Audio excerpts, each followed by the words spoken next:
जाते हैं। और जब Mirabai Chanu lower back pain से परेशान हो जाती हैं, शोल्डर इंजरी, निगलिंग इंजरी से वो परेशान थी, क्या हुआ?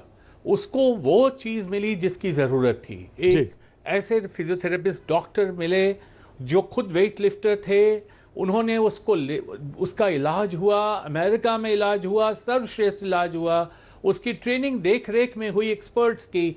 तो आज देखिए मीराबाई चानू ने आपको पदक लाकर हाथ में रख दिया। जो बात अभी जय भगवान जी ने कही है, मैं इसी बात को आगे बढ़ाते हुए आपसे कहता हूं, बहुत दुख और अफसोस के साथ कहना पड़ता है कि भारतीय मुक्केबाजी दल में जो डॉक्टर गए थे वो अपनी होटलों में बैठे हुए थे जब 2 हमारे मुक्केबाज घायल हुए, जिनके आंख के नीचे चोट लगी, एक की आंख के ऊपर लगी चोट, खून बह रहा था। डॉक्टर वहां नहीं थे।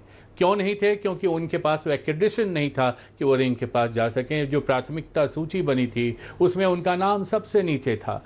खिलाड़ियों को प्राथमिकता देनी है, खिलाड़ियों की सुविधाओं को प्राथमिकता देनी है, तो पहले आप व्यावसायिक, अगर आप प्रोफेशनलिज्म खेल में ला रहे हैं तो इन बातों पर ध्यान देना बहुत जरूरी है कि आपका सपोर्ट सिस्टम क्या है, आपके पास स्पोर्ट्स साइकोलॉजिस्ट है कि नहीं है। अगर भारतीय निशानेबाजी टीम नहीं निशाना लगा पा रही है तो कहीं ना कहीं मनोवैज्ञानिक दबाव है, और मनोवैज्ञानिक दबाव दूर करने का यह तरीका नहीं है कि आप आज एक स्पोर्ट्स साइकोलॉजिस्ट को लाकर मनु भाकर के सामने खड़ा कर दें और कहे कि ये तुम्हारे मानसिक स्थिति को सुधार देंगे। ये इमोशनल वेलनेस की बात है प्रतीक भाई, मैं जानता ये मेंटल वेलनेस की बात बहुत इंपॉर्टेंट इशू है, ये इमोशनल वेलनेस की बात है। तो इन चीजों में डॉक्टरों, फिजियोथेरेपिस्ट और साइकोलॉजिस्ट, इन 3 चीजों पर बहुत ध्यान देने की जरूरत है प्रतीक जी। और मैं आपको फिर से कहता हूं कि इनके पास कर गुजरने की तमन्ना है, इनके पास हुनर है, इनके पास ताकत है, शक्ति है, इनके पास आधुनिक सुविधाओं और तकनीकी सहायताओं की जरूरत है, और कुछ नहीं है। कृष्णा जी कुछ कह रही हैं, कृष्णा जी कुछ कहना चाहती हैं?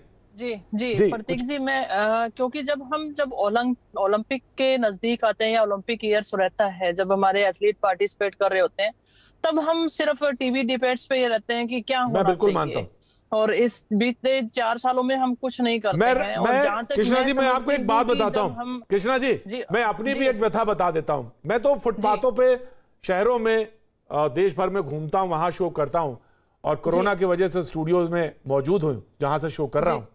मेरे पास एक, जहां से मैं रेगुलर शोज करता हूं फुटपाथ पे, वहां पे एक शख्स आते थे और वो नौजवान मुझे एक दिन आके कहने लगा कि आप स्पोर्ट्स पे क्यों नहीं बात करते। और यकीन मानिए आज सुबह मैं आपको अपना मोबाइल दिखा सकता हूं, सुबह उनका मैसेज आया 29 अगस्त के लिए। उस दिन मेजर ध्यानचंद जी का स्पोर्ट्स डे है, और उन्होंने मुझसे कहा कि एक चर्चा, एक बात, बहुत इंपॉर्टेंट इशू आपने रेज किया है। ये बहुत, आप खेल के बारे में जब तक बात नहीं करेंगे, उसके बारे में एक विश्वास जगाएंगे नहीं, उसके बारे में आप एक धारणा नहीं बनाएंगे, तो तब तक पदक आप नहीं ला पाएंगे। और ये बहुत इंपॉर्टेंट चीज है। प्रतीक जी, मैं वही कहना चाहती हूँ कि हम ये एनालाइज क्यों नहीं करते कि हमारे स्कूलों में कितने बच्चे पार्टिसिपेट कर रहे हैं। क्या उनको वो सुविधाएं स्कूलों के स्तर पे हैं? जब बच्चा स्कूल लेवल में, जब उसकी एक एज होती है स्पोर्ट्स करने की, और तब वो जाकर 20-22, जब हम यूएसए की बात करते हैं, चाइना की बात करते हैं, तो वो इतने मेडल जीत कर ला रहे हैं, वो कब स्टार्ट कर रहे हैं ये क्यों नहीं देखते हम? और वो इंफ्रास्ट्रक्चर क्या हमें उपलब्ध है जैसा उनके पास है?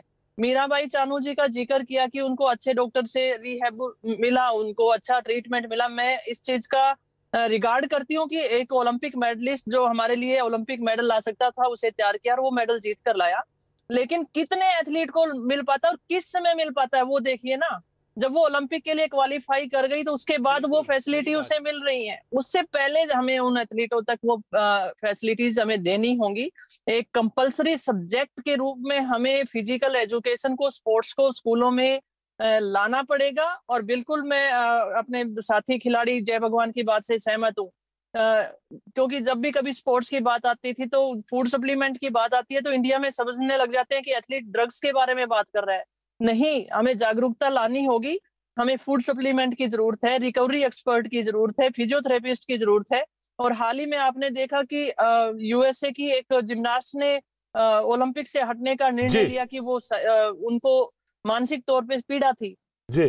तो ये सारे चीजें हमें देखनी पड़ेगी। बिल्कुल बिल्कुल। और ये जो कोरोना का टाइम रहा है पीछे का 1.5 साल, पौने 2 साल, वो भी एक बहुत उसका बारे में भी स्टडी हो रही है और बहुत सारी चीजें, और खेल पे कितना फर्क पड़ा है इसको भी एनालिसिस करने की जरूरत है। उससे ओलंपिक से पहले इसकी तमाम सारी चर्चा परिचर्चा हुई। राजपाल जी हमारे साथ मौजूद है, मैं उनकी तरफ रुख करना चाहता हूँ। राजपाल जी, एक्चुअली मैं बताऊं, और मुझे बेहिचक बोलने की आदत है, बहुत साफ गोई के साथ बोलता हूं, पहला प्यार हॉकी ही था मेरा, यकीन मानिए, और मैं चाहता भी था और उसको फॉलो भी करता था।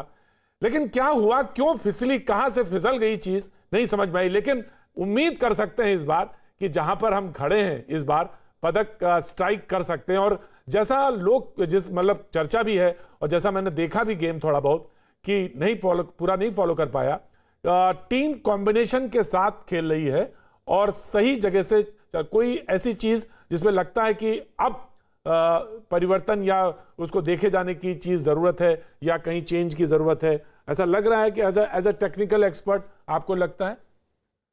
राजपाल जी, अगर तो मैं टेक्निकली गेम की बात करूं तो उसमें तो इतनी जल्दी हम कोई चेंजेस लेके आए ये संभव भी नहीं है। हाँ, हमारे